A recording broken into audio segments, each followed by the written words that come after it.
নিষিদ্ধ ঘোষিত ছাত্রলীগের কেন্দ্রীয় কমিটির সাবেক নেত্রী দোলনা আক্তার ছিলেন আওয়ামী লীগের কেন্দ্রীয় কমিটির বন ও পরিবেশ বিষয়ক উপকমিটির সদস্য।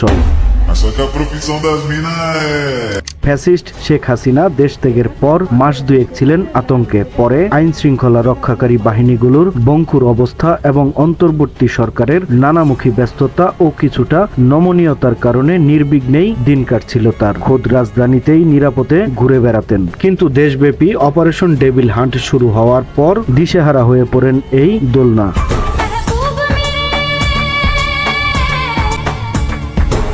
গ্রেপ্তার এড়াতে চলে যান গ্রামের বাড়ি কুড়িগ্রামের ফুলবাড়িতে, কিন্তু শেষ রক্ষা হয়নি তার। গত 16 ফেব্রুয়ারি রাতে পুলিশ গ্রেপ্তার করে দোলনাকে।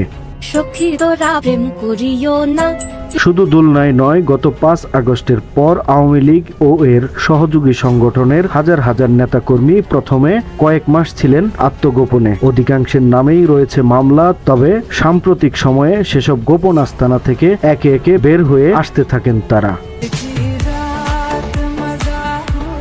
অভিযোগ আছে বিএনপি সহ বিভিন্ন রাজনৈতিক দলের অর্থলোভী কিছু নেতার হাত ধরে পলাতক এসব আওয়ামী নেতাকর্মী প্রকাশ্যে আসছেন। শুধু প্রকাশ্যে চলাফেরার মধ্যেই সীমিত থাকছেন না তারা, বর্তমান অন্তর্বর্তী সরকারের বিরুদ্ধে অনলাইন অফলাইনে ষড়যন্ত্র সহ অনেক জায়গায় ছাত্র জনতার উপর হামলাও করছেন তারা।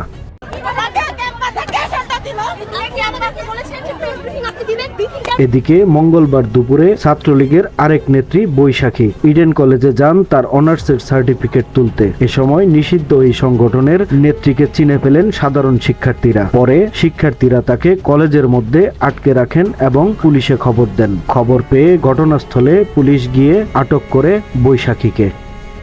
সময়ের কলম, নিউজ ডেস্ক।